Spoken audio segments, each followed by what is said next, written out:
You ask Tiger to solve. This deals with linear equations with one unknown.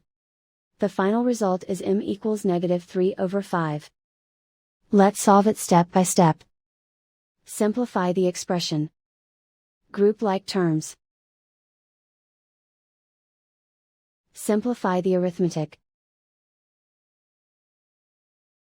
Group all constants on the right side of the equation.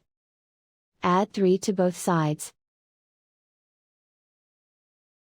Simplify the arithmetic.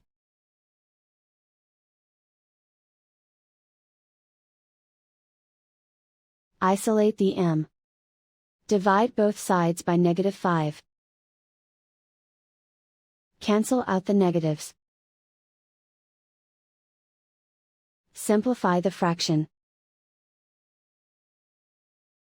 Move the negative sign from the denominator to the numerator. And so the final result is m equals -3/5.